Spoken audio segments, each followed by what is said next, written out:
Assalamualaikum warahmatullahi wabarakatuh. Selamat malam Ibu Aisyah dan teman-teman semua. Jadi perkenalkan, nama saya Dina Noladi Melda dengan nomor induk mahasiswa 27023711054 dari kelas TMBA. Hari ini saya akan mempresentasikan hasil proyek kelompok kami dalam mata kuliah Karakter Building Agama dengan judul Membangun Kesadaran Sosial dan Toleransi Antaragama melalui aksi kolaborasi oleh mahasiswa.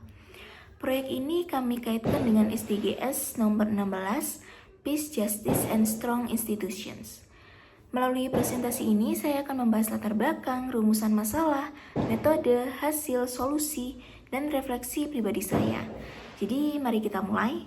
Yang pertama adalah latar belakang. Jadi, latar belakang yang kami ambil yaitu Indonesia adalah negara yang kaya akan keberagaman. Kita memiliki beragam suku, budaya, dan tentu saja agama. Semboyan Bhinneka Tunggal Ika sudah menegaskan bahwa meskipun berbeda-beda, kita tetap satu. Namun kenyataannya kita masih sering mendengar kasus intoleransi dan diskriminasi, baik dalam kehidupan sehari-hari maupun di dunia digital. Misalnya ujaran kebencian antar kelompok atau gesekan kecil di masyarakat yang diperbesar karena perbedaan keyakinan. Dan menurut laporan Setara Institut tahun 2023, indeks toleransi di kota-kota besar di Indonesia masih fluktuatif. Artinya kita belum benar-benar stabil dalam menjaga kerukunan. Nah, disinilah pentingnya peran mahasiswa. Sebagai agen perubahan, kita bisa mendorong perdamaian dengan cara sederhana, tapi berdampak. Seperti dialog lintas iman, mendengarkan pengalaman orang lain, dan mengembangkan sikap toleran. Nah, dari latar belakang inilah proyek ini kami gagas. Kemudian next adalah rumusan masalah. Jadi dari fenomena tersebut, kami merumuskan 3 pertanyaan utama, yaitu yang pertama, bagaimana masyarakat lintas agama memaknai perdamaian dan keadilan sosial. Yang kedua, apa saja sih tantangan yang mereka hadapi dalam menjaga hubungan yang toleran. Dan yang ketiga, bagaimana wawancara lintas iman dapat menjadi sarana pembelajaran bagi mahasiswa untuk menumbuhkan karakter sosial dan religius. Kemudian next yaitu metode pelaksanaan. Jadi untuk menjawab rumusan masalah tadi, kami menggunakan metode observasi dan survei. Yang pertama, kami melakukan observasi online melalui media sosial, forum, dan berita untuk melihat isu-isu keberagaman.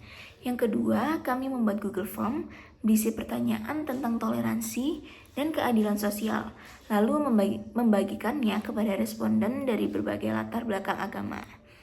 Yang ketiga, data yang terkumpul kami diskusikan bersama, lalu kami analisis untuk menemukan pola dan kesimpulan. Pembagian tugas kami juga jelas, yaitu ada tugas individu dan tugas kelompok. Jadi untuk tugas individunya, itu tugasnya adalah membuat pertanyaan, mencari responden, dan menyebarkan survei. Kemudian untuk tugas kelompoknya, kita menganalisis data bersama, terus menyusun laporan akhir, dan yang terakhir adalah menyiapkan presentasi. Proses ini kami jalankan selama 5 minggu, mulai dari persiapan, pengumpulan data, diskusi, penulisan laporan, hingga presentasi. Kemudian next adalah di hasil proyek. Jadi dari hasil survei, kami menemukan beberapa hal menarik.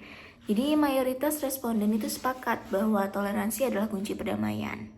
Namun tantangan utama justru datang dari prasangka dan kurangnya komunikasi antar kelompok. Banyak kesalahpahaman terjadi bukan karena perbedaan keyakinan, tetapi karena tidak adanya dialog yang sehat. Responden juga menekankan pentingnya pendidikan dan dialog lintas iman untuk mengurangi stereotip negatif. Dari hasil diskusi kelompok kami menunjukkan bahwa kolaborasi lintas agama bukan hanya memperkuat rasa saling menghargai, tapi juga meningkatkan kesadaran sosial dan mendorong keadilan sosial. Singkatnya, kita semua setuju bahwa keberagaman adalah kekuatan, bukan ancaman. Kemudian next yaitu ada di solusi dan rekomendasi. Jadi berdasarkan hasil tersebut ada beberapa solusi yang bisa ditawarkan. Yang pertama, meningkatkan ruang dialog lintas iman baik di kampus maupun di masyarakat. Yang kedua, menciptakan ruang aman untuk mengekspresikan perbedaan secara positif, misalnya lewat kegiatan kolaboratif mahasiswa. Yang ketiga, menginternalisasi nilai growth mindset, collaboration, dan social awareness dalam kehidupan sehari-hari. Dan yang keempat, memanfaatkan media digital sebagai sarana kampanye toleransi. Dengan cara ini, kami percaya generasi muda bisa berkontribusi pada SDGs nomor 16 untuk membangun masyarakat yang damai, inklusif, dan adil. Kemudian untuk refleksi pribadi saya, bagi saya pribadi, proyek ini sangat berkesan. Sebelum terlibat, pemahaman saya tentang toleransi hanya sebatas teori dari buku atau perkuliahan. Tetapi setelah berinteraksi dengan responden lintas agama, saya sadar bahwa toleransi bukanlah sekedar konsep, melainkan sikap hidup yang harus diwujudkan. Saya juga belajar bahwa prasangka sering muncul karena kurang komunikasi. Dengan mendengarkan cerita orang lain tanpa menghakimi, saya bisa melihat keberagaman dengan kacamata yang lebih jernih. Kemudian dari aspek growth mindset, saya jadi lebih terbuka pada perspektif berbeda. Dari aspek collaboration, saya merasakan betapa pentingnya kerja tim dalam menyusun pertanyaan, menganalisis data, hingga menulis laporan. Dan dari aspek social awareness, saya semakin peka terhadap isu intoleransi dan diskriminasi di sekitar saya. Pengalaman inilah yang membuat saya berkomitmen untuk selalu membawa nilai toleransi, baik dalam kehidupan akademis, sosial, maupun dunia kerja nantinya. Kemudian yang terakhir adalah di kesimpulan. Jadi sebagai penutup ada 3 poin penting dari proyek ini. Yang pertama, toleransi adalah fondasi perdamaian. Yang kedua, pendidikan dan dialog adalah cara efektif mengurangi kesalahpahaman.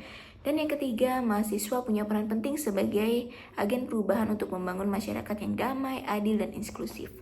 Proyek ini bukan hanya memenuhi tujuan akademis, tapi juga sejalan dengan SDGs 16, Peace, Justice, and Strong Institutions. Demikian presentasi saya, semoga bermanfaat dan bisa menjadi inspirasi untuk kita semua. Wassalamualaikum warahmatullahi wabarakatuh.